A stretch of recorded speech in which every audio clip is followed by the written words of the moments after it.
నమస్తే, welcome to great Andhra. మనతో పాటు ఉన్నారు సీనియర్ పొలిటికల్ అనలిస్ట్ జిఆర్ మహర్షి గారు. నమస్తే సార్. నమస్తేమ్మా. సార్, మరికొన్ని గంటల్లో పోలింగ్ జరగబోతోంది. ఎక్కడెక్కడి వాళ్ళు వారి సొంత ఊర్లకి తరలి వెళ్తున్నారు. విపరీతంగా బస్సులు, ట్రైన్లు అంతా రోడ్లన్నీ కూడా రద్దీగా మారిపోయాయి. కొందరికి ఇంకా అవకాశం కూడా దొరకట్లేదు కొందరు ఊర్లు ప్రయాణించడానికని వినిపిస్తోంది. అయితే ఇప్పుడు పోలింగ్ కేంద్రాల్లో కూడా మిగతా ఏర్పాట్లు ఇవన్నీ జరిగిపోతూ ఉంటాయి. ఒక పక్క ఎవరు గెలుస్తారు ఏంటి అనుకుంటూ 100 కోట్ల బెట్టింగ్లు కూడా జరుగుతున్నాయి. టోటల్ సినారియో ఎలా కనబడుతుంది సార్ ఇప్పుడు?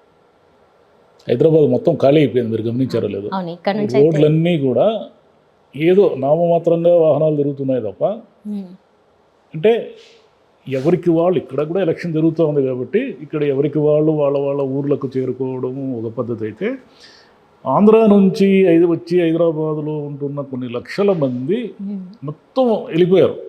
నిన్న రాత్రి 1000 రూపాయల టికెట్ ఉన్న బస్సులన్నీ 2000, 3000 వసూలు చేశాయి.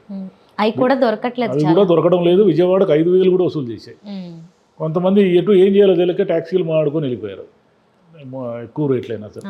సరే, వీళ్ళందరూ కూడా ఓటు హక్కు కోసం, ఓటు హక్కు వినియోగించుకోవడానికి వీళ్ళందరికీ వచ్చిన చైతన్యం అనేది ఒకటి ఉందే, దాన్ని మనం అప్రిషియేట్ చేయాలి. అంటే మన ఓటు ఎంత దూరమైనా పోయి వెయ్యాలి అనేది ఒకటి. రెండవది, ఇంతమంది తమ ఓటు వినియోగించుకోవడానికి వెళ్ళారు అంటే దీని వెనక ఒక పోలింగ్ నెట్వర్క్ కూడా ఉంది. పోలింగ్ నెట్వర్క్ మీన్స్ ఎవరు ఏ పార్టీ వాళ్ళు ఆ పార్టీ వాళ్ళు తమ ఓటర్లు అనుకునే వాళ్ళు, లేదా తమ ఊరు ఒక నియోజకవర్గం ఉందనుకోండి, ఒక నియోజకవర్గంలో టోటల్గా హైదరాబాదులో మన నియోజకవర్గం నుంచి ఏ ఊర్ల నుంచి ఎక్కడెక్కడ ఎంతమంది ఉన్నారు అనేది లిస్టు ఇప్పుడు, అంటే ఒక గ్రౌండ్ వర్క్ అనేది అన్ని పార్టీలు బ్రహ్మాండంగా చేసేసాయి. వీళ్ళు ఏం చేశారంటే తమ ఊరి ఓటర్లందరినీ కూడా ఏదో ఒక మనిషిని వినియోగించి వీళ్ళే బస్ టికెట్లు అరేంజ్ చేయడము, లేదా వాహనాలు అరేంజ్ చేయడము, వాళ్ళు వచ్చిన తర్వాత 2 and 4 ఛార్జీలు ఇవ్వడము, లేదా వాళ్ళకి ఓటుకి ఎంత ఏమనేది అది వేరే, ఇవన్నీ చేసి మొత్తం మీద ఓటర్ని చైతన్యపరిచారు. అదొక సంతోషించాల్సిన విషయం. సరే, ఎలా చేశారు? ప్రలోభాలకు గురి చేశారా? ఖర్చులన్నీ భరించారా? మరి వచ్చిన వాడు ఎవరి ఖర్చులతో వచ్చాడో వాళ్ళకే ఓటేస్తాడా? వాడికి ఇష్టం వచ్చిన వాళ్ళకి ఓటేస్తాడా? ఇవన్నీ కూడా సెకండరీ, రేపు ఎన్నికల్లో తెలిపేయటం. మనం వాటి గురించి మాడకూడదు. ఎందుకు మాడకూడదు అంటే అది గెలుపోవటం ఇంక అయిపోయింది, దాని గురించి మాడకూడదు. ఏ పార్టీ గెలుస్తుంది, ఏ పార్టీ ఓడుతుంది అనేది రేపు పొద్దున 7:30 కల్లా ఓటర్ డిసైడ్ చేసేస్తాడు. కాబట్టి అది ఒక లెక్క.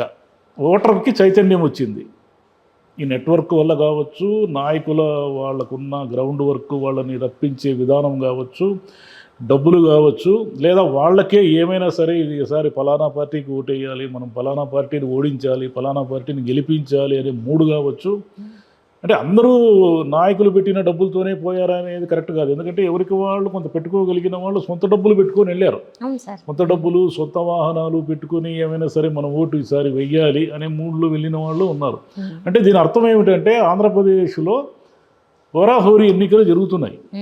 ఆంధ్రప్రదేశ్లో నువ్వా నేనా అని తలపడేంత గట్టిగా ఎన్నిక ఉండడంతో ఒక్క ఓటును కూడా వేస్ట్ కాకుండా, ఒక్క ఓటర్ను కూడా జారిపోనివ్వకుండా ఈసారి పోలింగ్ శాతం కూడా పెరుగుతుంది. ఈసారి నో డౌట్ పోలింగ్ శాతం గ్యారంటీగా పెరుగుతుంది, ఒకటి. రెండోది ఏమిటంటే ఈ ఓరాహోరీ ఏం చేసిందంటే ఎటువైపు ఏమిటి అనేది ఒక కన్ఫ్యూజన్ ఉండడం వల్ల విపరీతమైన బెట్టింగులు జరుగుతున్నాయి.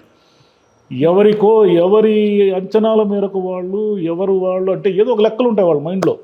ఈ నియోజకవర్గంలో ఇంతమంది ఓటర్లు ఉన్నారు, ఇలా ఉన్నారు, 3 ఇలా ఉంది, వీళ్ళు ఫలానా వాళ్ళకే వేసే అవకాశాలు ఉన్నాయి అని ఒక లెక్క ఉంటుంది. గుడ్డిగా ఎవరు బెట్టింగ్ చేయరు.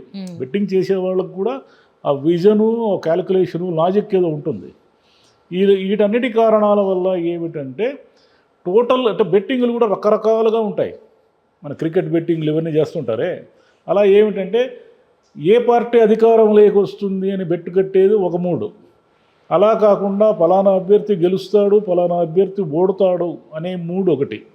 ఇది ముఖ్యమైన నాయకులు పోటీ చేస్తున్న నియోజకవర్గాల్లో నడుస్తూ ఉంది ఇది. అది కాకుండా మెజారిటీ, ఇప్పుడు ఉదాహరణకి గ్యారంటీగా జగన్ గెలుస్తాడు, లేదా గ్యారంటీగా చంద్రబాబు గెలుస్తాడు, పవన్ కళ్యాణ్ గెలుస్తాడు అని నమ్మేవాళ్ళు ఉంటారు. వీళ్ళు ఏమిటంటే వీళ్ళు గెలుపు ఓటముల మీద కాకుండా మెజారిటీ మీద పందెం కాస్తారు. మా నాయకుడికి 2 లక్షలు వస్తుంది, 3 లక్షల మెజారిటీ వస్తుంది, ఈసారి మామూలుగా ఉండదు అని నమ్మే వాళ్ళందరూ కూడా ఇదంతా కూడా ఒక నెట్వర్క్గా నడుస్తూ ఉంది, ఆన్లైన్ బెట్టింగ్ కూడా నడుస్తూ ఉంది. ఎందుకంటే డబ్బుని ఒక మనిషికి ట్రాన్స్ఫర్ చేయడం చాలా సులువు, ఊరికి ఒక బటన్, మన ఫోన్లో బటన్ నొక్కితే వెళ్ళిపోతుంది.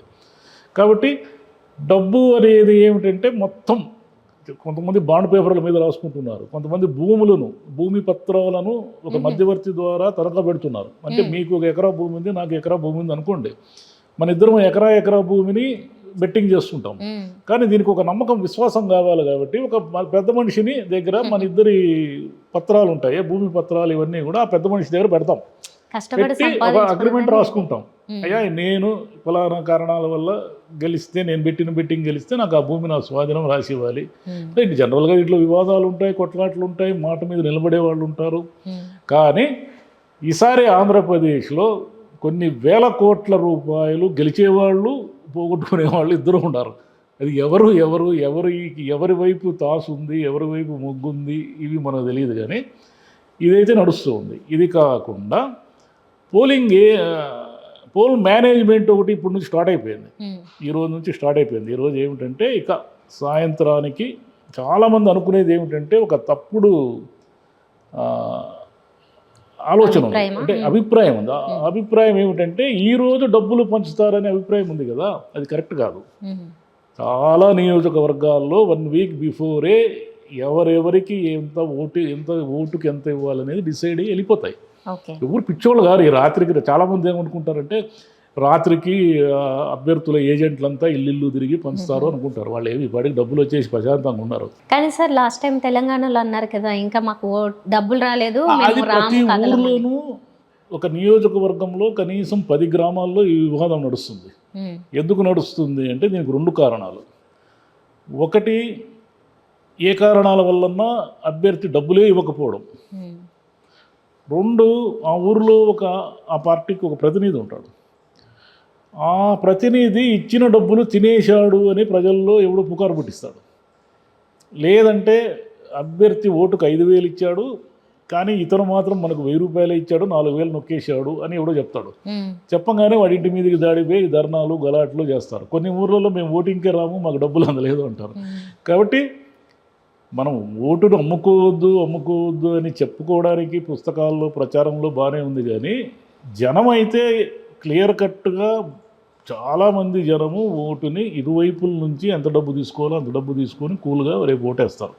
ఇరువైపులా తీసుకుంటారు, ఎవరికి ఓటేయాలో వాళ్ళు వేస్తారు. వాళ్ళ లాజిక్ వాళ్ళకు ఉంది. ఏమిటంటే అయ్యా మేము ధర్మంగా నిజాయితీగా ఓటు రూపాయి కూడా తీసుకోకుండా వేసామనుకోండి, వేస్తే వీళ్ళు ఏమైనా డబ్బు సంపాదించుకోవడం ఏమైనా మానేస్తారా ఎమ్మెల్యేలు అయిన తర్వాత? ఇప్పుడు కూడా వీళ్ళు ఖర్చు పెట్టకపోతే ఇంకెప్పుడు మాకు ఖర్చు పెట్టేది? వీళ్ళేమి అంటే మనం ఎంచుకుంటున్న ప్రజాప్రతినిధులు ఏమి కరెక్ట్గా ఉండుంటే, వాళ్ళు ప్రజల కోసమే పనిచేస్తూ ఉంటే వాళ్ళకి రూపాయి అడగకుండా మేము ఓటేసినా అర్థం ఉండదు. వాళ్ళు మొత్తం తినే పనే కదా 5 సంవత్సరాలు. 5 సంవత్సరాలు తినేవాళ్ళు ఒకరోజు డబ్బు పంచితే ఏమి నష్టమే ఉంది అనేది వీళ్ళ లాజిక్.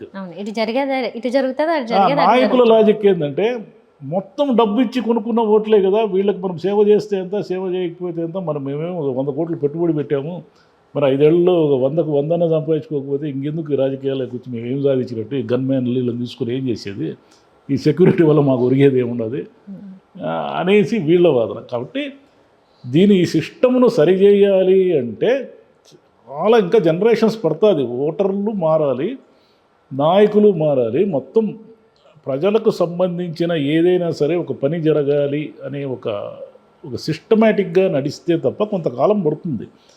అయితే ఇక్కడ మీరు బాగా గమనిస్తే ఏమిటంటే ఈ ఎన్నికలకు ఒక భావసారూప్యత ఉంది.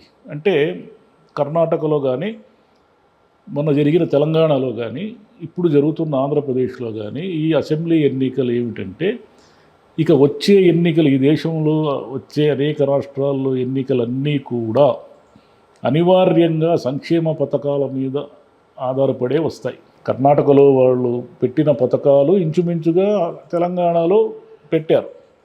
తెలంగాణలో పెట్టిన ఈయన వైఎస్ జగన్ ఎప్పటి నుంచో పథకాలు పెడుతున్నాడు. ఇక్కడ చంద్రబాబు పథకాలు ప్రకటించేశాడు. అందరూ కూడా రేపు పొద్దున తమిళనాడులో ఎప్పటి నుంచో ఉన్నాయి. ఇంకా మిగతా రాష్ట్రాలు ఉన్నాయి, వీళ్ళందరూ కూడా పేద ప్రజలకు మేము ఇవి చేస్తాం అవి చేస్తాం అంటే పథకాలు పంచుకుంటూ పోతే అభివృద్ధి ఆగిపోతుంది అనే వాళ్ళు కూడా ఉంటారు. అభివృద్ధి అనే పాయింట్ కాకుండా పథకాలు ప్రకటించకుండా, మీరు పథకాలు ఇవ్వకుండా ఈ దేశంలో ఇక ఏ రాష్ట్రంలో కూడా భవిష్యత్తులో ఎన్నికలు జరగవు. సంక్షేమ పథకాలు అనేటివి క్రియాశీలకమైన పాత్ర పోషిస్తాయి. అంటే సంక్షేమ పథకాలు వద్దు అనేవాళ్ళు ఉంటారు, సంక్షేమ పథకాలు ఇవ్వడం వల్ల జనాల్ని సోమరి చేయడం అనేవాళ్ళు ఉంటారు, వీళ్ళంతా ఉంటారు. కానీ జనాలు సోమరి అవుతారు అనేది కూడా అబద్ధం. ఎందుకంటే మీరు ఇచ్చే 10,000తో సోమరి ఎట్లా అవుతాడు అతను? సంవత్సరం అంతా అతను పని చేస్తేనే. ఒక సెక్యూరిటీ గార్డు రోజుకు 12 గంటల పాటు ఏదో ఒక సూపర్ బజార్ ముందు నిలబడేవాడు, అతను సోమరి ఎలా అవుతాడు? సోమరి అనేవాళ్ళు సోమరులు. ఎందుకంటే వీళ్ళు బొట్టు పనిచేయరు, వీళ్ళు డ్రైవర్లు, వీళ్ళు తోటమాలులు, వీళ్ళందరూ ఎలక్ట్రీషియన్లు, ప్లంబర్లు అందరూ పని చేస్తే వీళ్ళు ఇంట్లో కూర్చొని ఉంటారు. అంటే వీళ్ళు ఏదో మేధోపరమైన పని చేస్తారు అనుకుందాం. అయితే అక్కడ ఏమిటంటే పేద ప్రజలకు ఏదో ఒక రూపంలో సంక్షేమం పేరుతో అప్లిఫ్ట్ చేయకపోతే ఇక సాధ్యం కాదు. వాళ్ళ వాటా వాళ్ళకి ఇవ్వాల్సిందే. ఎందుకంటే ఈ దేశంలో మీరు బాగా గమనిస్తే ఒక 20 ఏళ్ల క్రితం అఫిడవిట్లు, అంటే ఏ పార్టీ అని నేను చెప్పను, ఒక 20 ఏళ్ల క్రితం అఫిడవిట్ సమర్పించిన ఏ నాయకుడినైనా తీసుకోండి, 20 ఏళ్ల తర్వాత ఆయన ఆస్తుల అఫిడవిట్ చూడండి. అంటే అఫిడవిట్లో అన్ని నిజాలే చెప్పరు, దాంట్లో సగం దాచేస్తారు, అది వేరే విషయం. కానీ 100 కోట్ల రూపాయల పెరుగుదల మనకు కనిపిస్తుంది. ఈ దేశంలో ఏ నాయకుడినైనా తీసుకోండి. మరి నాయకుడు 20 ఏళ్లుగా జనాలకు సేవ చేస్తున్న నాయకుడు ఆస్తులు 100,000 కోట్లు పెరుగుతున్నప్పుడు, ఈ దేశంలో 20 ఏళ్ల క్రితం ఆటో తోలుతున్న ఏ డ్రైవర్ అయినా 20 ఏళ్ల తర్వాత అతను ఆస్తి ఏమన్నా పెరిగినట్టు దాఖలాలు ఉన్నాయా? మరి అతను సోమరి ఎలా అవుతాడు? కాబట్టి సంక్షేమ పథకాలు లేకుండా ఈ దేశంలో ఎన్నికలు జరగవు. రేపు ఆంధ్రప్రదేశ్ కావచ్చు, ఇంకోటి కావచ్చు. అది అనివార్యం. దాన్ని ఎవరు ఇంకా సెటరేట్ చేయలేరు. ఎందుకు చేయలేరు అంటే మళ్ళీ సంక్షేమ పథకాలు ఇచ్చి కూడా మీరు జనాల మీదే పన్నులు వేస్తారు కదా, ధరలు పెరుగుతాయి అనే ఒక వాదన ఉంది. ధరలు పెరగకుండా ఈ దేశంలో ఎప్పుడు ఏ సంవత్సరమైనా ధరలు పెరగకుండా ఉన్నాయా? 1983లో ఎన్టీ రామారావు గారు 2 రూపాయల కిలో బియ్యము, మధ్యాహ్న భోజనం ఇవన్నీ పెట్టారు కదా. 83లో ఆయన పెట్టినప్పుడు అసలు ఖజానా ఖాళీ అయిపోతుందన్నారు. కానీ 83కు ముందు కూడా ధరలు పెరిగాయి కదా. నెహ్రూ కాలంలో కూడా ధరలు పెరిగాయి, ఇందిరాగాంధీ కాలంలో కూడా ధరలు పెరిగాయి. సంక్షేమ పథకములు నామమాత్రంగా ఉన్న కాలంలో కూడా ధరలు పెరగకుండా ఏం ఆగలేదు. ధరలు పెరగడానికి సంక్షేమ పథకాలకి ఏమీ సంబంధం లేదు. కాబట్టి అవన్నీ రాంగ్ వాదనలు. పేదవాళ్ళకి ప్రతి సంవత్సరము ఎంతో కొంత అప్లిఫ్ట్మెంట్ చేయకుండా ఇక ఏ ప్రభుత్వం కూడా ఎన్నిక కాలేదు, ఎన్నికయ్యే అవకాశం లేదు. సో ఓవరాల్గా ఎక్కువ శాతం అయితే మాత్రం ప్రజల్లో చైతన్యం కలిగింది, ఓటు వేయాలని నిర్ణయించుకున్నారు, ఊర్లకి తరలి వెళ్ళారు. ఒకవైపు ఓటు వేయాలనే చైతన్యం ఉంది, రెండో వైపు ఓటు డబ్బుల కోసం కొట్లాడే చైతన్యం కూడా వచ్చింది. మూడో వైపు మీకు ప్రధానమైన నియోజకవర్గాల్లో భారీ బెట్టింగులు జరుగుతున్నాయి. అంటే ఏని దారి అది నడుస్తూ ఉంది. మనం దాని చైతన్యము అనలేము, లేదా ఓటును అమ్ముకునే లక్షణము అనలేము. మనం పుస్తకాల్లో రాయడం వేరమ్మా. పుస్తకాల్లో ఓటు నమ్మొద్దు, నీకు 5 ఏళ్ల పాటు నిన్ను ఏలుతున్నవాడు నీ నెత్తినొచ్చి కూర్చుంటాడు, వాడు దుర్మార్గుడిని ఎంచుకుంటాను అంటే ఇరు పార్టీలోనూ వాళ్ళే ఉన్నారు. ఇరు పార్టీల్లోనూ పెత్తందారులు, మహానాయకులు వీళ్ళే ఉన్నారు కదా. రకరకాల వ్యాపారస్తులు వీళ్ళే ఉన్నప్పుడు నీకు అక్కడ ఇతను మంచివాడు ఇతను చెడ్డవాడు ఎంచుకునే వేరియేషన్ ఎక్కడుంది ఓటర్కి? కాబట్టి ఏ వేరియేషన్ లేనప్పుడు అతను ఆ పని చేస్తున్నాడు. దానికి ఎవరేం చేయలేరు. దీన్ని ఇది మారాలంటే ఇంకొంచెం జనరేషన్స్ మారుతాయి. ఇంకా అంటే పూర్వం 20 ఏళ్ళు 30 ఏళ్ల క్రితం ఓటింగ్ ప్యాటర్న్కి ఇప్పటికీ వచ్చిన తేడా ఉంటుంది. అంటే ఆలోచన విధానంలో తేడా ఉంటుంది కదా. ఇంకొక 20 ఏళ్ళకి 25 ఏళ్ళకి కొత్త జనరేషన్స్ తమ జీవితాలని ఓటు ద్వారా ఎలా మార్చుకోవాలో నేర్చుకుంటాయి. ఇప్పటికైతే ఇంకా టైం పడుతుంది. కాబట్టి దీన్ని ఎవరు ఏమైంది, ఎలక్షన్ కమిషన్ కూడా ఏం చేయలేదు. ఈరోజు అంతా ఒక వారం నుంచి డబ్బులు పంచుతున్నారు. ఏం చేస్తుంది? మా అయితే అక్కడ పట్టుకుంటారు, 1 కోటి రూపాయలు 50 లక్షలు పట్టుకుంటారు. అంటే ఏం చేస్తారు? ఎంత స్ట్రిక్ట్గా చేసినా వెళ్ళిపోతున్నాయి అంతే, ఏం చేయలేరు. ఇంత వ్యవస్థ కూడా డబ్బు ఎక్కడెక్కడ చేతులు మారుతుందో ఎలాగనుకుంటారు? వాళ్ళకి ఏమైనా మూడో నేత్రం ఏమైనా ఉంటుందా? ఉండదు కదా. అవును సార్, అంత డిజిటల్ అయితే పోనీ కొద్ది మానిటరింగ్ చేయొచ్చు. మీరు సీసీ కెమెరాలు ఎన్ని పెట్టినా కూడా ఆన్లైన్లో ట్రాన్స్ఫర్లు అవుతుంటే మీరు ఎలాగనుకుంటారు? ఈ దేశంలో కోట్లాది ఫోన్ నంబర్ల మీద ట్రాన్సాక్షన్స్ అన్ని చెక్ చేసే వ్యవస్థ ఉందే మనకు? లేదు కదా. Right sir. ఓకే సార్, మొత్తానికి అయితే ఒక పండగ వాతావరణం కనిపిస్తుంది నిజానికి. ఫుల్ జనాలు మద్యం మూసేశారు అన్నారు కానీ కావాల్సిన వాళ్ళకి కావాల్సినంత సరఫరా అవుతానే ఉంది. అది అన్ని పార్టీలు ఇట్లా, ఏ పార్టీ పై చేయి కాదు, ఏ పార్టీకి ఇది చేయి కాదు.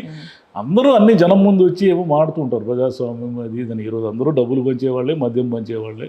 ఎవరి పనులు అంటే పోలింగ్ ఏజ్ అంటే తమ డమ్మీ అభ్యర్థులు నామినేషన్లు వేస్తారు చాలామంది. అంటే ఒక ప్రధాన అభ్యర్థి తన గ్రూప్లో ఉండే వాళ్ళంతో 10 మందితో ఇండిపెండెంట్గా నామినేషన్ వేయిస్తాడు. ఈ ఇండిపెండెంట్లుగా నామినేషన్ వేసిన వాళ్ళందరికీ ఏజెంట్ ఫారాలు ఇస్తారు. వీళ్ళందరూ కూడా ఆయనకు సపోర్టింగ్గా ఏజెంట్ వ్యవహారాలు చూస్తారు. అంటే ఒక బూత్లో అనేక మంది జనం ఒకే మనిషికి ఉండడం వల్ల దాని మీద పైచేయి సాధించేదానికి ఏదో ఒక ప్రయత్నం చేస్తారన్నమాట. ఇంకా పోలింగ్ ఆఫీసర్లు వాళ్ళ మీద గొడవలకు వెళ్ళేవాళ్ళు, కొట్టుకునేవాళ్ళు. అంటే పోలీస్ వ్యవస్థ గట్టిగా వ్యవహరించి హింస జరగకుండా చూస్తే మంచిది. హింస ఎందుకంటే ఒక పోయిన ప్రాణం తిరిగి రాదు కదా. నాయకులు ఏమి గెలుస్తారు, ఓడతారు, వాళ్ళకు పోయేది ఏమి, వాళ్ళ గన్మ్యాన్లు ఉంటారు, వాళ్ళ సెక్యూరిటీ ఉంటుంది, అంతా ఉంటుంది. కింది స్థాయి కార్యకర్తలు ఈ నాయకుల్ని, పార్టీల్ని, వీరన్నీ నమ్ముకొని తలలు పోగొట్టుకోవడమో, లేకుంటే ఆసుపత్రుల్లో చేరడము, ఏదైనా ప్రాణాలు పోగొట్టుకుంటే ఆ కుటుంబాన్ని ఎవరు రక్షిస్తారు? వీళ్ళు ఎవరు రక్షించరు. కాబట్టి ఆ విజ్ఞతతో అందరూ ఉండి గొడవలు పడకుండా, హింసకు పోకుండా ఈ ఎలక్షన్ జరిపించేస్తే ఇది ఒక శుభపరిణామంగా భావించవచ్చు. అవును, మొత్తానికి ఒక ఓటు వేయడం అనేది ఒక ఓటర్ చేతిలో ఉంటే మిగతా సమస్యాత్మక ప్రాంతాలు ఉంటాయి, కొన్ని ఏజెన్సీ ప్రాంతాలు ఉంటాయి, ఏజెంట్ల మధ్య గొడవలు ఉంటాయి. ఇవన్నీ లేకుండా ఇంత పెద్ద రాష్ట్రంలో ఎన్నికలు జరిగే అవకాశమే లేదు. కానీ వీళ్ళని తక్కువగా జరిగేలా ఎలక్షన్ కమిషన్, పోలీసులు వీళ్ళందరూ కూడా కొంత యాక్టివ్గా వ్యవహరిస్తే ప్రజలు ప్రాణం అనేది, ఒక ప్రాణం అనేదాన్ని మీరు ఎన్ని వేల కోట్లు ఇచ్చినా తిరిగి తెచ్చుకోలేదు. వీలైనంత వరకు రీపోలింగ్ జరిగే అవకాశం లేకుండా జరిగిపోతే సంతోషం.